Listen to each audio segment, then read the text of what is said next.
Alright, hey everybody, it's Rob from UncannyGamers, and today I'm going to be making a new video. I haven't made one in a while, and there's been a couple games that I've played, or, over the past, month or two that I've really wanted to talk about, but I haven't, sat down and made the reviews for them. So instead of making a full review, because I know I didn't really have a lot to say on a couple of them, I figured I'd just talk about, just make one video talking about all the games I've been playing in the past month or two, and maybe make this a series or something. But either way, we'll get started. And the first game I'm going to talk about is God of War Ascension for the PS3. Now I know this game has been getting a lot of hate among critics, or not really among critics, but among fans and stuff like that. I don't really know why.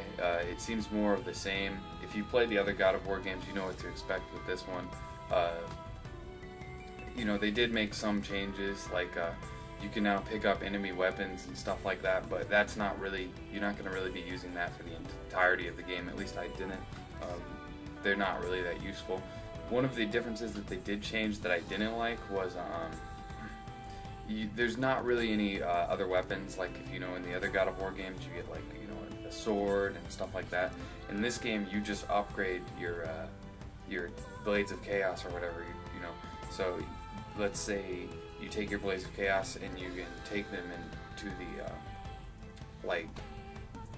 these shrine things, and then they get a fire power, and then they get a water power and electric power, and you can change what powers the blades use using the D-pad and change between them. So that was kind of cool, but I found it, and it also comes with a different magic depending on which one you pick. But that was kind of cool, but I much preferred the weapons thing in the other God of War games. Other than that, it's a really good looking game, really good graphics. They added a new climbing style. It's kind of like Uncharted, I guess, but they don't really use it that often. But it's different than just the other God of War games, where it's kind of like Zelda or whatever, where you just climb up vines, and stuff like that. They improved on that. Another thing that was kind of underwhelming was the bosses were really good when they had them, but as comparison to the other God of War games, it felt like there was very low on bosses. There wasn't very many bosses in the games, and if for anybody who's played God of War games, the most exciting part about the games are the bosses, at least in my opinion. But yeah, anyways, overall, God of War Ascension, when you're playing through it, it felt really amazing. Looking back on it, it was a really good game. I could see how a lot of fans would be kind of disappointed, but I enjoyed it, and definitely check it out. I wouldn't say pay full price for it, but if you can borrow it or rent it, or pay maybe 30 or 40 bucks, then it's definitely a good thing. Also, I didn't play the multiplayer at all because it has an online pass, and I rent most of my games off GameFly nowadays. So yeah, that was just entirely single player. My thoughts on the single player. So anyways, the next game I want to talk about is a 3DS game, and that is the new Pokemon Mystery Dungeon Gates to Infinity. I know it's kind of like a complete turn going from God of War to Pokemon, but yeah, this game's getting just as much hate as the other Pokemon Mystery Dungeon games is. All I want to say is, if you weren't a fan of the old Mystery Dungeon games, you're not going to like this one at all. It's more the same, but if you did like the old Mystery Dungeon games, then this is perfect for you. I don't know if I think it's as good as the other Mystery Dungeon games, but I definitely did like it. I played through the entire game. It was tons of fun. It doesn't have as much content, and it's not as long as the other ones, but one thing they kind of improved was, in the last Mystery Dungeon game, there was tons of needless dialogue, and this game, there still is tons of needless dialogue, but it's not nearly as bad. But yeah, only thing also that I would say is, if you're not a big fan of the Unova Pokemon, the Pokemon Black and White Pokemon, this game is pretty much strictly those Pokemon. It's not like the other games where they have all the starters and all the Pokemon from all the regions. This one is pretty much strictly Unova Pokemon, which I kind of I kind of don't like, just because I'd like to have all the Pokemon. I think it'd be, there'd be more content if they added all the Pokemon. But at the same time, I don't really mind the Unova Pokemon. I like a lot of them, so it was fine for me. Really fun game. I love it. I know a lot of, but it definitely is a game that you want to check out before you buy it. Check out the demo on the 3DS eShop. Definitely, it's a lot of fun. The next game I want to get to is BioShock Infinite. Now, my opinions on this game might be a little different than you expect when you go watch everybody else's reviews or the critical things, because I know this game is like, everybody's saying how amazing it is and everything like that. Well, okay. The game itself was an okay first-person shooter for me. I actually preferred like BioShock 2 over it. Something about it just seemed not that great. Like, I don't know. I guess I went into it. It was been delayed and everything like that, and I was excited for it, and it looked so amazing in the trailers, and everybody's giving it 10s out of 10s and saying how amazing it is, and then I get it, and it was just so underwhelming for me. It was a fun game. I'm not gonna diss it. It was a fun game, but it felt like it could have been so much more. The vigors, the new plasmids, your magic power in the game, those were all really bad in my opinion. The guns just totally overwhelmed the vigors. In BioShock, I've never played BioShock 1, but in BioShock 2, you needed to use your plasmids in order to get through the game. Like, the plasmids and the guns worked well together. In this game, the guns are so much more powerful than the vigors, at least at least how I played it, I guess, that it made it almost useless to use the vigors. There's only one or two that you're really going to want to use throughout the game. The other ones are completely useless, so that made it, one of the key things of BioShock for me was, the plasmids. That's just such a cool thing, and once you take the plasmids out, then it's basically you're left with a first-person shooter, and BioShock's never been like the smoothest first-person shooter in my opinion, so basically you were left with a decent first-person shooter, at least in my opinion. Tons of people like it, but on the good notes, it is a good game. I'm not gonna talk too much crap about it. But on the good notes, the story was really, really well done. It had really good characters development, really good voice acting. The graphics were beautiful. The world was really cool. And then, of course, the ending that everybody's talking about. I really am kind of mixed on this ending. It was unforgettable, I would say that. It made me, I think that this is definitely going to be on my top 10 list now, and that's definitely because of the ending. If this ending wasn't like it was, I probably would have just forgot about the game. Not even, by now I probably would have forgot about it, but the ending was definitely unforgettable. I'm not necessarily saying it's good or bad, but it's something you have to experience for yourself, and yeah, that's all I'm going to say on the ending. But it was a good game.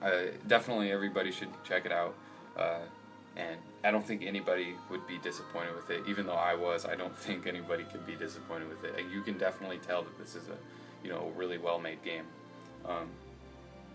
Next game I'm going to talk about, and I was going to make a review on this, but I decided not to, and I'm going to say right here, this is one of my favorite games, probably of all time. This is one of the best. This is better than any game I've played in 2012. So that top 10 list, this is better than any of those games, and that's Tomb Raider for the PS3 and 360 and PC. Now I just want to say, I've never even touched the other Tomb Raider games, past like a little bit on the PS1. I know that they're much different than this one, so I can't really judge this based on a fan of this, being a fan of the series. I'm not. So, this was going into it with a whole new, idea on Tomb Raider. It's basically a reboot of the series, because I heard it's not really that similar to the old games. But first off, I'm gonna get this out of the way. Comparisons to Uncharted. this game, I'm not gonna lie, I'm not trying to rag on Uncharted. I love Uncharted. This game just, it there's no comparison to Uncharted. Doesn't compare to it in my opinion. Uncharted 2 or 3, neither one of them. I've never played the first one, but neither one of them even comes close to this game. I can't even. That is just stupid. It does take a lot of ideas from Uncharted, but then again, didn't Uncharted take a lot of ideas from Tomb Raider? Because Tomb Raider's been out for much longer, and that's Uncharted. You had the whole like treasure hunting thing, but now, man, I don't even know where to start on this game. I really just want to say, for anybody who hasn't played this game, if you have any money or you know anybody with it, try to borrow it or try to buy the game. It is well worth it. Multiplayer, the multiplayer is just thrown in there. They made it in 15 minutes and then threw it in there. But the single player, oh my goodness, where to start? First of all, the story is really good. The character development for Lara Croft is really cool. She starts out as like a young girl, and she's not really, she's sort of naive, I guess. She doesn't really know much about killing. It's kind of like the Far Cry 3 story, how your character, he starts out and he's not like a killer and stuff like that, but then he has to learn how to survive and learn how to kill. Some people didn't like the fact that she went from not killing anybody at all the way to like a mad killing machine, not too often later. I didn't really mind it. I thought that they did it really good. The island that you explore in the game, it has like an open world island that you can like fast travel back and forth from, and get all the collectibles. I thought that was much better than the way they do it in Uncharted, because if you look in Uncharted, they kind of do like linear missions, so you have to like go through and get all the collectibles on your go. In this game, they make it open so you can go back and get the collectibles, and it makes it much more. It kind of reminded me of like a platformer, I guess, like a 3D platformer, and they did that very well. And the gameplay, the shooting and the stuff like that, that was all done really well. Especially like the bow and arrow. The bow and arrow is a ton of fun to use, but using all the weapons were fun to use. That's what I loved about this game. There was not a single weapon that wasn't, totally fun to use. Killing enemies, kind of like Far Cry 3 again. There's tons of fun ways to kill enemies and cool ways to kill enemies, and it was a lot of fun exploring the island and getting all the collectibles. And they have tombs that you can raid, but the puzzles were kind of simplistic, but it's more of an action game, but it's still a lot of fun. I'm like lost for words here. I don't even know what to say about this game. All I can say is that it is one of the best games I've played in a long time, and everybody should play it. I don't think anybody could be disappointed with it. If you're a fan of third-person shooters and stuff like that, then you'll definitely like this game, and that's pretty much all there is to say on it. Now those are like the big games that I've been playing, but now I'm going to be talking about just some small opinions I have on some games that I've been playing. First off, I picked up Dark Souls Prepare to Die Edition on Steam. Now I know a lot of people are saying that the PC port's kind of like a shitty port. I haven't gotten around to playing the DLC yet, but yeah, for anybody who's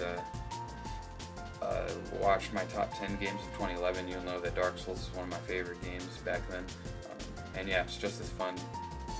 Replaying it again is just as fun. Also, I picked up Monster Hunter 3 Ultimate on the Wii U, and I got a Pro controller as well. And this game is not for noobs. People who have never played Monster Hunter games, I'm getting my ass kicked on this game real bad. I'm learning new stuff every day, trying to get better. It helps if you play online with people. They can a lot of the people on the Miiverse and on the Wii or Wii U are really friendly, so they can help you out and stuff like that. But yeah, it's a really good game. But it is definitely a learning curve, and I'm enjoying learning how to get better at it, I guess you could say. And lastly, I rented Mario U, or New Super Mario Bros. U, off of Wii U because I've been trying to give my Wii U another chance recently. I haven't played it literally since I got it, barely, besides things like Netflix and stuff like that, which sounds so horrible, but, and yeah, I don't understand why people are even defending this game. I'm gonna be honest, I love Mario. You can see my poster right here. It's probably my favorite game series ever. This game is the fucking same game. I don't give a shit what anybody says. It doesn't feel refreshing at all. It's the same damn game. It's good, of course, it's a 2D Mario game, but I played New Super Mario Bros. 2, played New Super Mario Bros. Wii. I don't need to play fucking New Super Mario Bros. Wii U. Not to sound like I'm hating on the game too much. It is a good game. It's just, can they please do something new with this Mario series already? Like, seriously, it's disappointing as a fan of the series that they come out with these rehashes. That's about it. I'll be sure to make another one of these when I play some more games. I just got Tales of the Abyss on the 3DS, so, you know, that'll be one of the games that you'll see in the next video. And there's a couple games coming out that I want to play. I kind of want to get that, or check out the Injustice game. I think that comes out like tomorrow or something.